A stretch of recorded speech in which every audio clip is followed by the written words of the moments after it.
Hi guys, তো তোমরা সবাই কেমন আছো? আশা করছি তোমরা সবাই খুব ভালো আছো আর আমিও খুব ভালো আছি। তো এখন প্রায় রাত 2টো বাজে, 2টো। এখন আমি একটা ব্লগ শুরু করছি। আমার মেয়ে তো সারাদিন ঘুমায় ঠিক আছে, কিন্তু দিনের বেলা তো ফটোশ্যুট করা যায় না। তো ওর 4 মান্থের বেবি ফটোশ্যুটটা আমি এখন করছি। তো ও এখন ঘুমাচ্ছে, ওকে আমি রেডি করে নিয়ে তারপরে ফটোশ্যুট করার সময় তোমাদেরকে আমি শেয়ার করব। কারণ এখন যেহেতু রাত 2টো বাজে, আমাকে তাড়াতাড়ি করতে হবে, এখনও ভালোভাবে ঘুমাচ্ছে। তো সবটা আমি তোমাদের সাথে শেয়ার করব। আর ফটোশ্যুটটা তোমাদের কেমন লাগছে অবশ্যই কিন্তু আমাকে শেয়ার করো। আর তোমরা ভিডিওটি সবাই দেখতে থাকো।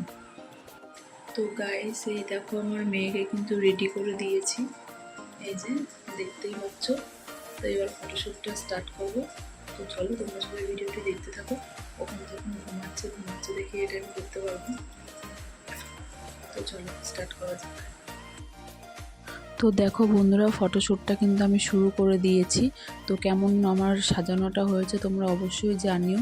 এবারের 4 লেখাটা আমি একটা কাপড় দিয়ে লিখেছি, আর এখানে একটা খেলনাও আছে 4 লেখা। তো দেখো এখন কিন্তু রাত 2টো বাজে, এর জন্য আমি এত আস্তে আস্তে কথা বলছি, যেহেতু সবাই ঘুমাচ্ছে। তো ফটোশ্যুটটা কেমন লাগছে অবশ্যই জানিও। তো বন্ধুরা, আমার ফটোশ্যুট কিন্তু কমপ্লিট। তোমাদের কেমন লাগলো অবশ্যই আমাকে জানিও। আর এই ফটোশ্যুটটা করতে আমার অনেকটা লেটই হয়ে গেল, প্রায় 5 মান্থে স্টার্ট হয়েই গেছে, 4 মান্থ কমপ্লিট হয়ে গেছে। আমার ভিডিওটা তুলতে একটু লেট হয়ে গেল। কদিন পর কিন্তু ওর রাইস সেরেমনিও আছে।